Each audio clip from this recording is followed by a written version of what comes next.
Hello friends, welcome to Dreamweaver Crocheting with Love. In today's tutorial, I am going to teach you how to work front post and back post double crochet stitches. In my previous tutorials, we had learned how to work a simple double crochet stitch. Now, if you're familiar with those stitches, then working a front post as well as back post stitches are easier.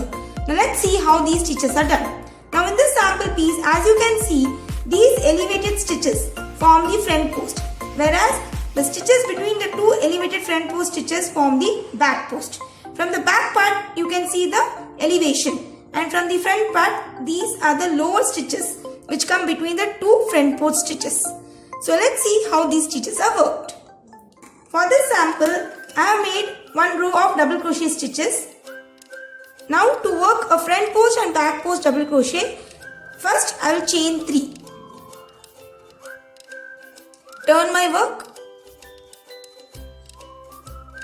Now for working a normal double crochet stitch, what you would do is just insert on the top of the double crochet, yarn over, pull through first 2 loops, then pull through next 2 loops.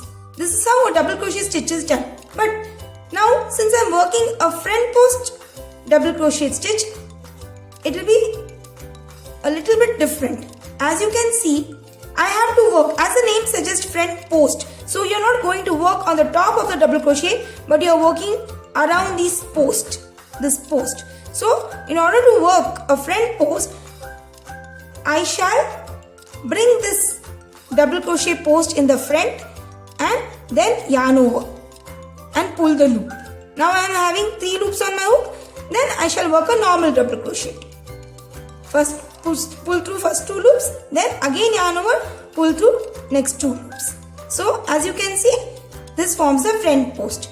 Now in order to work a back post stitch, again I am going to yarn over, and instead of working on the top, I am going to work around this post. Now as the name suggests, I need to push this post on backward and then pull the yarn through it.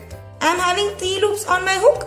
I need to yarn over and pull through first 2 loops, then again yarn over and pull through next 2 loops. So these forms the back post as it has been pushed to the back.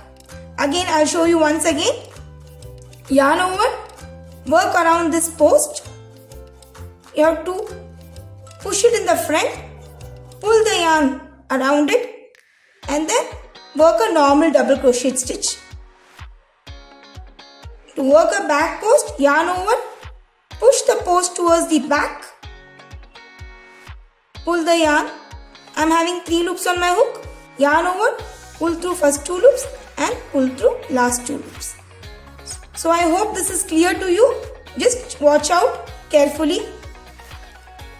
Push in the front, pull the yarn and work a normal double crochet stitch. Again, push the post towards the back, pull the yarn and work a normal double crochet stitch. Now as you can see, the ribbed effect is clearly seen through this.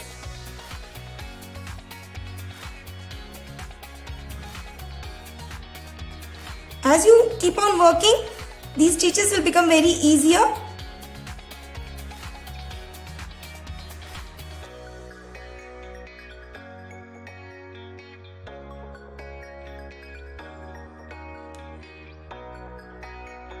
Now into the last chain 2, I shall work a normal double crochet stitch.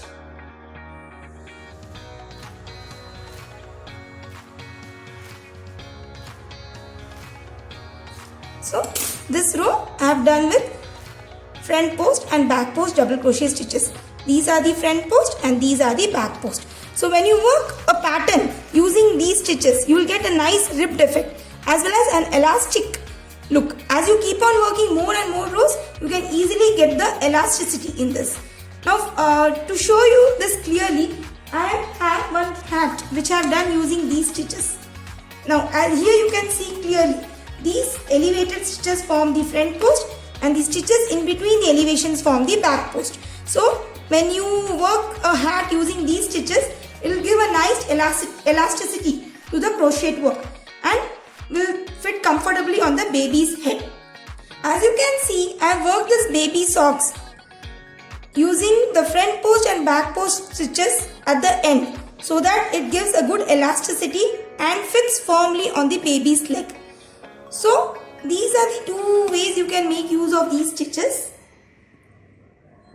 So that's all for today's tutorial. I hope I was clear to you. If you have any queries, please let me know through comments.